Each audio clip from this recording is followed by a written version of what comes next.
वालेकुम स्टूडेंट्स, कैसे हैं आप सब। उम्मीद है अल्लाह ताला के फजल करम से आप सब ठीक होंगे। स्टूडेंट, हमने जो चैप्टर स्टार्ट किया था नमाज जुमा का तारुफ और मशर्ती अहमियत, तो इसमें हमने रीडिंग जो थी वो कंप्लीट कर ली थी, चैप्टर को क्लियरली मुकम्मल अंडरस्टैंड कर लिया था। अब हम मूव करते हैं इजीली टुवर्ड्स द एक्सरसाइज। अब हम एक्सरसाइज पे पेज नंबर 22 एक्सरसाइज पे मूव करते हैं। एक्सरसाइज में सबसे पहले आपके पास क्वेश्चन आंसर्स हैं, मश्क के सवालात और जवाबात हैं। सबसे पहले जो सवाल है वो है दिनों में सबसे अफजल दिन कौन सा है। अब जैसे जैसे मैं क्वेश्चन रीड करूँगी आपको समझ आ जाएगी इसके आंसर्स कौन से हैं। तो सबसे पहले जो क्वेश्चन है वो दिनों में सबसे अफजल दिन कौन सा है, तो हमें पता है दिनों में सबसे अफजल दिन कौन सा है। जी बिल्कुल, जुम्मे का दिन। सेकंड क्वेश्चन पे मूव करते हैं। जुम्मे को छोटी ईद की तरह का दिन क्यों कहा जाता है।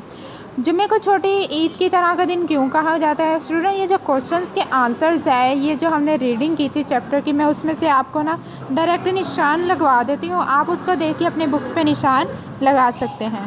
तो स्टूडेंट, इसका जो आंसर है वो पेज नंबर एक पेज आप पीछे मूव करें, पेज नंबर 20 पे हमने कहा कि जुम्मे का दिन जो है वो ईद के मुतरादिफ क्यों है। तो इसकी हमने रीडिंग से स्टार्ट किया था कि फ़र्स्ट लाइन से ही आपने इसका आंसर लगाना है, और आपने ये जो क्वेश्चंस के आंसर्स मैं आपको बुक के अंदर से रीडिंग से लगवा रही हूँ, इसको आपने बाकायदा अपनी नोटबुक पे सॉल्व भी करना है। मीन्स कि आपने अपनी नोटबुक के जितने भी मैं क्वेश्चंस आज आपको करवाऊँगी, निशान लगवाऊँगी, आपने इसे नीट कॉपी पे लाजमी रिटन फॉर्म में लिखना है। जुम्मे का दिन मुसलमानों के लिए छोटी ईद के मुतरादिफ है। इस दिन इमाम साहिब नमाज से पहले खुतबा देते हैं, जिसमें मुसलमानों के अच्छे कामों की तरगीब और मजहबी बातों की तालीम दी जाती है।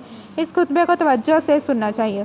स्टूडेंट, ये आपका क्वेश्चन नंबर 2 का आंसर यहाँ पे कंप्लीट हो गया है। अब मूव करते हैं क्वेश्चन नंबर 3 की तरफ।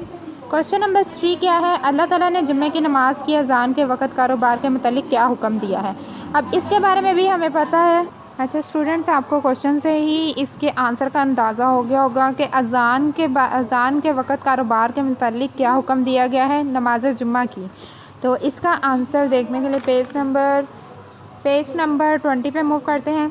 ये जो हमने कुरान पाक की आयत पढ़ी थी, तर्जमा मोमिनो, जब जुम्मे के दिन की नमाज के लिए अजान दी जाए तो अल्लाह की याद यानी नमाज के लिए जल्दी करो और ख़रीदा फ़रोख्त तर्क कर दो। अगर समझो तो ये तुम्हारे हक़ में बेहतर है। फिर जब नमाज हो चुके तो अपनी अपनी राह लो और अल्लाह का फजल तलाश करो और अल्लाह को बहुत बहुत याद करते रहो ताकि निजात पाओ। स्टूडेंट, ये क्वेश्चन नंबर 3 का आंसर है। अब आगे मूव करते हैं क्वेश्चन नंबर 4 की तरफ। किसी ख़ास मजबूरी के बगैर 3 जुम्मा नमाज के लिए मस्जिद ना आने वालों के बारे में क्या हदीस है। तो इसके बारे में भी हमने पढ़ा था कि 3 दिन अगर लगातार जुम्मे की नमाज अदा ना की जाए तो उसके बारे में आप सल्लल्लाहु अलैहि वसल्लम ने क्या फरमाया। यहाँ से पेज नंबर 21 पे, जहाँ पे आपका टॉपिक स्टार्ट हो रहा है जुम्मे के दिन नमाज का अख्ताम, इसकी फ़र्स्ट लाइन से आपने यहाँ से करना है कि हज़रत मोहम्मद सल्लल्लाहु अलैहि वसल्लम ने फरमाया कि अगर कोई मुसलमान किसी ख़ास मजबूरी के बगैर 3 जुम्मा तक मस्जिद में नमाज नहीं पढ़ेगा तो अल्लाह ताला इसके दिल पर बदनसीबी की मोहर लगा देगा, इससे फिर कभी दुरुस्त राह पर चलना नसीब ना होगा। स्टूडेंट, ये क्वेश्चन नंबर 4 का आंसर है, ये फर्स्ट 2 लाइन्स। अब मूव करते हैं क्वेश्चन नंबर 5 की तरफ। क्वेश्चन नंबर 5 में क्या है। सूरह जुम्मा की इस आयत का तर्जमा लिखा जिसमें जुम्मे की नमाज की खास हिदायत दी गई है। हमने पढ़ा कि सूरह जुम्मा की आयत का तर्जमा ये क्वेश्चन नंबर 3 का भी आंसर था और यही स्टूडेंट क्वेश्चन नंबर 5 का भी आंसर है। तो सूरह जुम्मा की आयत है आयत नंबर 9 और 10, तो इसका आंसर भी यही है। तो स्टूडेंट, आपने जो काम करना है वो ये है कि क्वेश्चन नंबर 1, 2, 3, 4 और 5 ये सारे क्वेश्चंस के आंसर्स मैंने आपको क्लियर कर दिए हैं। आपने इसको अच्छे तरीके से नीट कॉपी पे लिखना है। सारे क्वेश्चंस को ही आपने लिखना है। अगर चाहे आपके पास क्वेश्चन नंबर 3 और क्वेश्चन नंबर 5 एक जैसे हैं, दोबारा रिपीट हो गया है, लेकिन फिर भी आपने इसको अपनी नोटबुक्स पे लाजमी लिखना है।